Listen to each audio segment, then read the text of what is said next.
Hello and welcome to Optimistic Wellness, Speedy Book Review number 1. This is my first review, and I am going to be reviewing the book, The Tao of Pooh. That is Winnie the Pooh.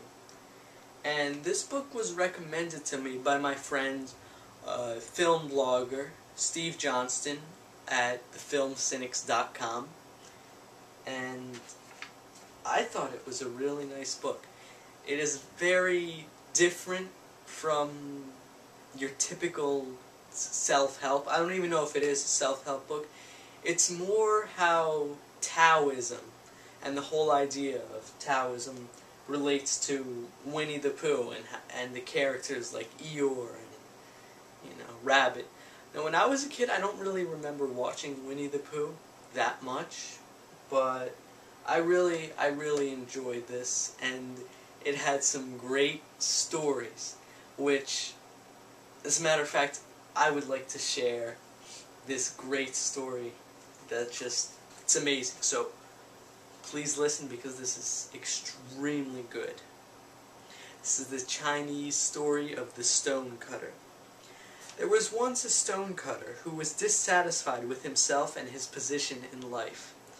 One day he passed a wealthy merchant's house, and through the open gateway saw many fine possessions and important visitors. How powerful that merchant must be, thought the stonecutter. He became very envious, and wished that he could be like the merchant.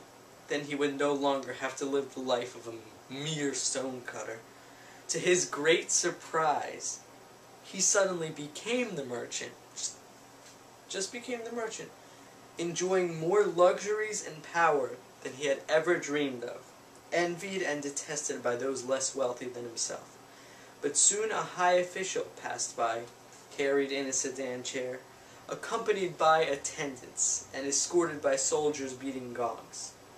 Everyone, no matter how wealthy, had to bow low before the procession. How powerful that official is, he thought. I wish I could be a high official. Then he became the high official.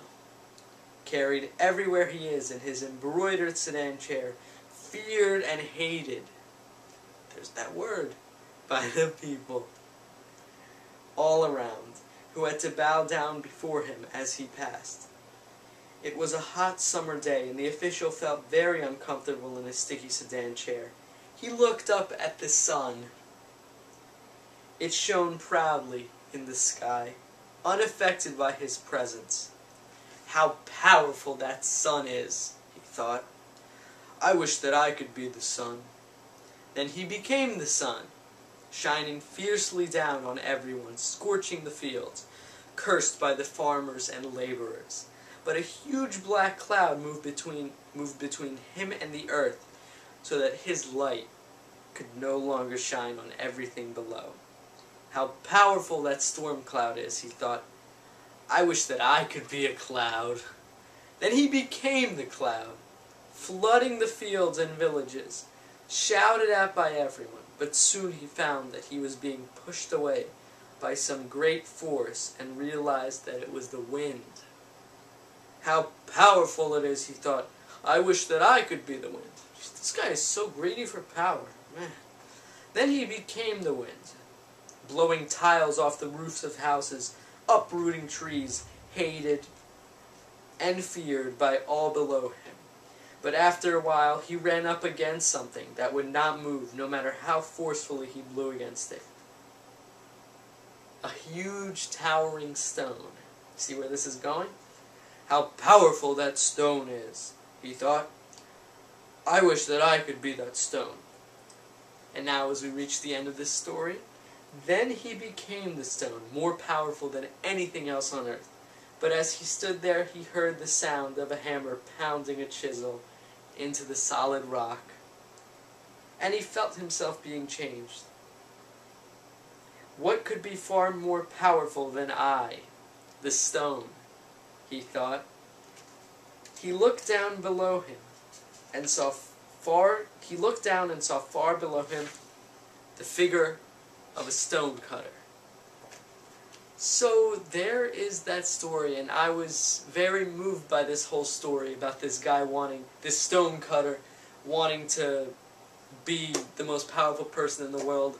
And it's funny how he made that whole cycle. He ended up right back to where he originally was.